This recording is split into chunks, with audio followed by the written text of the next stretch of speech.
Bienvenue à tous. Aujourd'hui, on va explorer un peu les débuts de la chimie moderne. On s'appuie sur des extraits d'un livre, Questions élémentaires. Oui, on va regarder comment on est passé progressivement de l'alchimie, parfois un peu étrange, à une vraie science. Disons, de Robert Boyle en 1661 jusqu'au début du XXe siècle. Avec des personnages hauts en couleur, comme ce Johann Becher, un scientifique sérieux par ailleurs, mais qui croyait pouvoir devenir invisible. Ah, ça donne le ton. Tout à fait. La transition a été lente, pleine d'essais, d'erreurs et de découvertes un peu folles. Prenez Hennig Brand, par exemple, vers 1675. Ah oui, l'histoire de l'urine. Il cherchait la pierre philosophale, c'est ça? Exactement.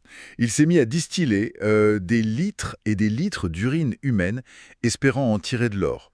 C'était une démarche typique de l'époque, entre alchimie et expérimentation naissante. Et au lieu de l'or, il trouve quoi? Le phosphore. Voilà, une substance complètement inattendue, qui brille dans le noir, qui s'enflamme spontanément à l'air, assez spectaculaire. On pourrait penser que c'est une découverte majeure tout de suite, mais non, ça n'a pas marché commercialement au début. Bah non, parce que le procédé était tellement compliqué et, disons, peu ragoûtant, que le phosphore coûtait initialement plus cher que l'or lui-même. Incroyable.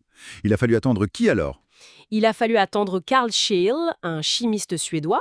Vers 1750, il a trouvé une méthode bien plus simple, sans urine, pour produire du phosphore. Et ça a eu un impact. Ah oui, un impact direct sur l'industrie suédoise naissante des allumettes. Le phosphore est devenu beaucoup plus accessible. Scheele, c'est un personnage fascinant, mais un peu maudit, non?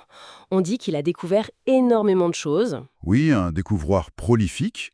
8 éléments chimiques, rien que ça.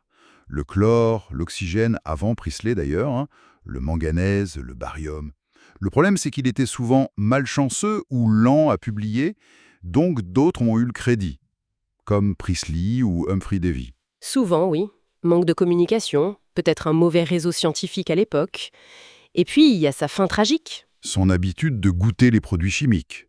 C'est fou d'imaginer ça aujourd'hui. C'était malheureusement pas si rare.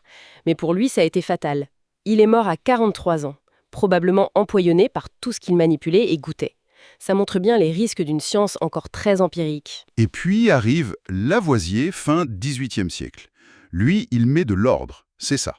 Le père de la chimie moderne. Absolument. Lavoisier apporte la rigueur, la méthode quantitative. Il démolit la théorie du phlogistique, cette idée un peu fumeuse d'un principe du feu. Il nomme l'oxygène, l'hydrogène, oui, il clarifie leur rôle, notamment dans la combustion et la composition de l'eau. Et surtout, il établit la loi de conservation de la masse. Rien ne se perd, rien ne se crée. La fameuse expérience avec la rouille qui prouve que la matière gagne du poids en s'oxydant, elle ne perd pas de phlogistique. Exactement. Une révolution conceptuelle. Il a aussi coécrit la première nomenclature chimique systématique. Bon, par contre, son financement venait de son rôle de fermier général. Collecteur d'impôts pour le roi, oui. Ça n'y a pas porté chance pendant la Révolution. Non, ça lui a coûté la tête. Guillotiné en 1794. On dit que le juge aurait déclaré « La République n'a pas besoin de savants ». Quelle perte! Après cette période intense, le début du 19e, ça semble un peu plus décousu. Disons que c'est une période d'exploration très active, mais peut-être moins centralisée.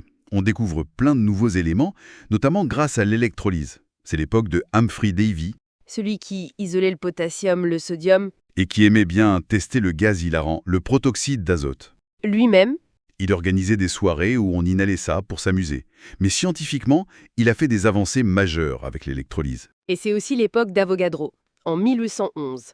Son idée était géniale. L'hypothèse d'Avogadro, des volumes égaux de gaz différents, dans les mêmes conditions, contiennent le même nombre de molécules. C'était fondamental pour comprendre les poids atomiques, la structure moléculaire. Mais personne n'y a prêté attention. Presque personne. L'idée est restée dans l'ombre pendant près de 50 ans. Il faudra attendre le congrès de Karlsruhe en 1860 pour qu'elle soit enfin reconnue, grâce à Cannizzaro.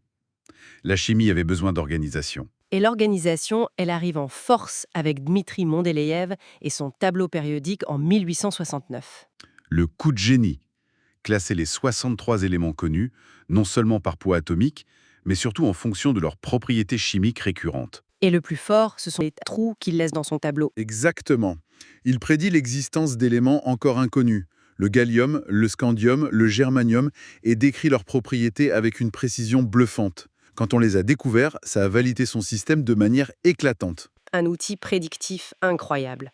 Paradoxalement, il est devenu assez réfractaire aux nouvelles idées plus tard, comme la radioactivité.